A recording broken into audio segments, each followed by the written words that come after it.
Hi, so today we're going to look at an Ivy League major who's going to give us some study tips. Super excited to watch this video with you guys. Let's jump right in.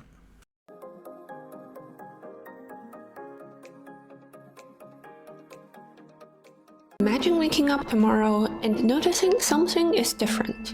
You found yourself unusually sensitive to numbers. Upon arriving at school, you're met with a math test. Quickly scanning through the exam, you found that all the questions in your head simply make sense. Wow. And the answers just come to you. This is definitely not my experience. Hi friend, my name is Han. I graduated from Columbia University Engineering School this May. I majored in math and operations research. As someone who is pretty skilled at math and even enjoys studying math, people often have the impression that I'm very intelligent and they think the reason they're bad at math is because they're not as smart as I am. Little do they know that I really struggled at math growing up. I am originally from China. When I was in high school, all students had to study math, English, and Chinese. You could pick between two paths: liberal arts, which had history, politics, and geography, or natural science with physics, chemistry, and biology, with a slightly harder math test.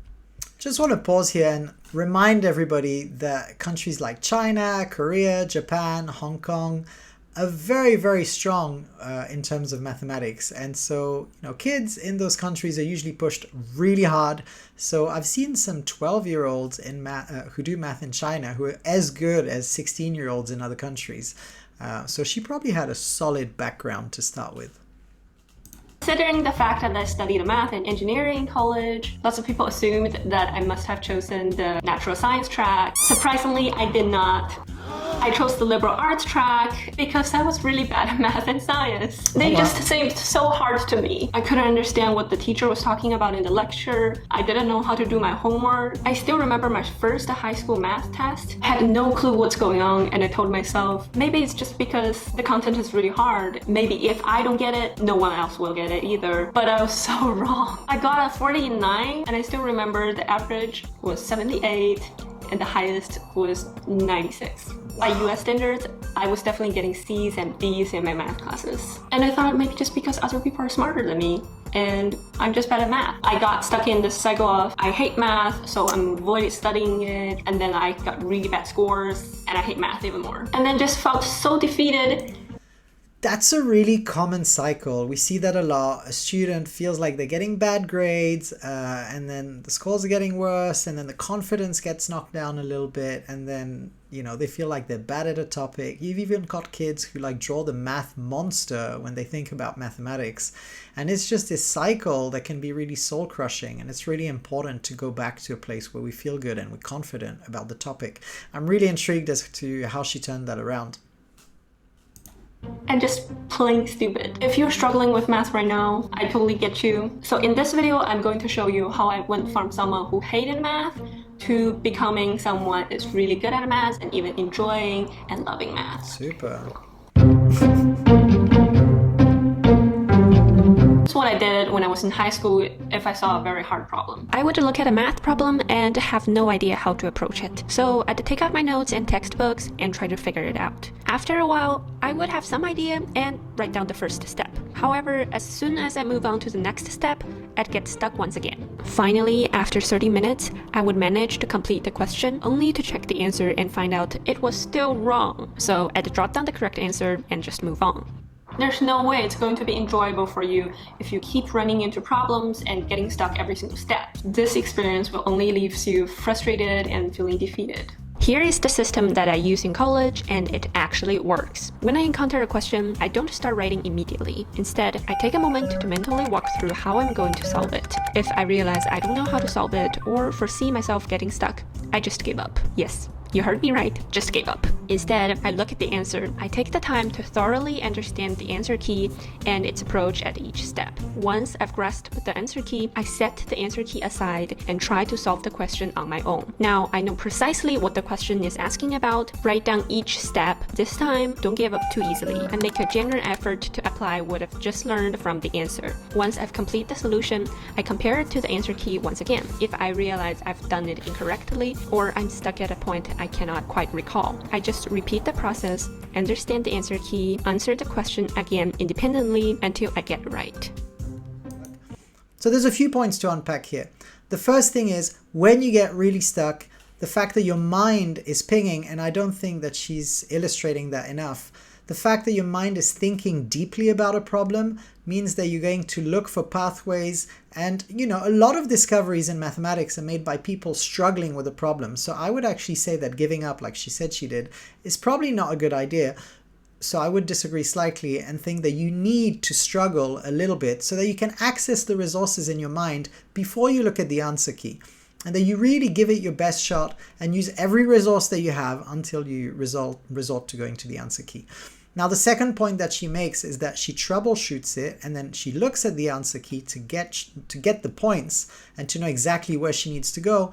And then when she gets stuck, she'll look at the answer key again and then start from there. So all this is pretty obvious, but what she's doing, which is very good, is she's very diligent about knowing how to go about it, because she's visualizing the answer and the strategy, and then she does it on her own. She said working independently. So this is very important.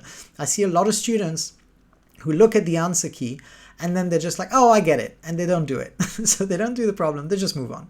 And that's not what she's doing at all. She's saying she looks at the answer key, but then she does the problem as if she was doing it on her own. And I presume that she might even do variations of that problem just to make sure that she really gets it. A couple reasons why this is so much more effective than the first one that I did when I was in high school. First of all, it triggers positive feelings. Instead of feeling frustrated or don't know where to start, you get to complete the question correctly on your own. This will give you a sense of accomplishment, which is my favorite part of being a math major, that I get all the hard questions right. I know how to do the hard questions. It makes me feel good. It would just boost your confidence and intellect. Secondly, this will save your time and spend all the time effectively. Before, you were spending all the time to try to figure out the question on your own, but actually you may not be even on the right path. You might be completely wrong, or just not even in the right chapter of the book. But the second approach allows you to spend the majority of the time on learning the answer keys, which is the correct way. If you didn't understand how the answer key did it, but you immediately found the correct chapter or the right parts of your note to study. Thirdly, it's so important that you get to write the solutions completely on your own from start to finish. That will give you a comprehensive understanding of how to approach this question from beginning to the end. That next time, if you see similar questions, you will know it because you already know how to do it completely on your own this time. Why math makes no sense to you sometimes? Technical things has barriers. Unlike history and literature objects, that you may be able to have an understanding of a term that you never heard of before very fast. But for math, you just cannot. For example, if you've never heard of Qin Shi Huang, Wikipedia tells you, oh, Qin Shi Huang was the founder of the Qin dynasty and the first emperor of unified China. You immediately have an understanding of who he is, what did he do, what's he famous for, and he looked like this. But if you want to know what is linear programming, and then you Google it, and the Wikipedia tells you linear programming, also called linear optimization, is a method to achieve the best outcome, such as maximum power fit or lowest cost in a mathematical model whose requirements are represented by linear relationships. Who someone first time hearing the term linear programming, they may go, what the hell is this? This is bullshit. How is this helping me to understand what is linear programming? So when you're trying to learn a math topic, you're not just learning the topic itself, you are also learning all its fundamental concept and what's it built upon. So when you're in your calculus class, and do you feel like, oh my god, I have no idea what the teacher is talking about. How come the teacher jumps from one step to the other step that everyone else seems to get it and I just don't? It's probably because there's stuff that you missed from pre-calc or the previous lessons that the teacher didn't mention. Now we know you don't get it, it's only because you're missing a node of knowledge, so you cannot connect the paths together. All those nodes and paths connect together, become a giant network. Don't worry about it too much if you feel like you missed a lot of the knowledge before or you're just way behind. I'm going to tell exactly how can you put your giant network as fast as possible together. And the plan. Found some practice problem sets that have relevant questions. You can ask your teacher or professors or just Google it online. Make sure it has answer keys. And the more thorough of the answer keys, the better. Do 20 questions a day using the process I just mentioned above. I know, it might be a lot, but I promise you it's really worth it.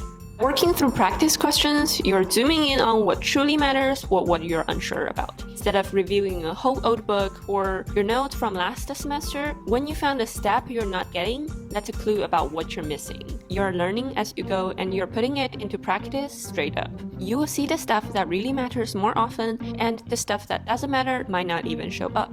So when I was in my senior year of high school, I did 2 extra hours of math problem sets in addition to my math homeworks. Within 1 semester, not only that I caught up all the materials I left behind before, but also I become one of the best students in my math class. My math teacher really liked me. I was one of her favorite. I'm pretty sure you're not supposed to have favorites, but I was her favorite and I love her. The beginning is always the hardest part. It might take you forever to understand the answer keys. But after you build this giant network, truly your mind will work completely differently. Obviously, you still need to pay attention to the lectures and do all the math homework, but you no longer will be the person that hates math and have no idea what's going on. So thank you so much for listening. I really hope this will be helpful to you.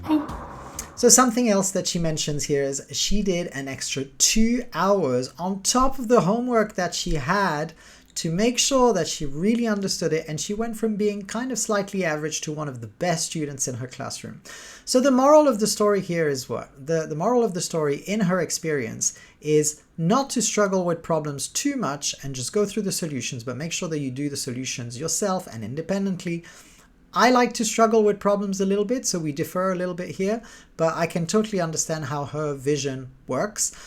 And the other point is work super, super hard, because let's not kid ourselves, her homework must be a lot. But on top of that, she's doing an extra 2 hours and she's brute forcing it. She says 20 questions a day, no questions asked, so basically 20, 20, 20, 20. And it's a little bit like training, like some kind of exercise, so if you're into fitness or sports, to have like a daily routine and a daily practice. And I absolutely believe that that will work for her. I come from a similar school where my mathematics is based on hard work, but I was genuinely interested in it. And so if you find that interest and that satisfaction when you're doing math questions, then make sure that you do put the practice and the repetition in so that you're very clear about your pathways, and eventually you will get it and there won't be any mental gaps.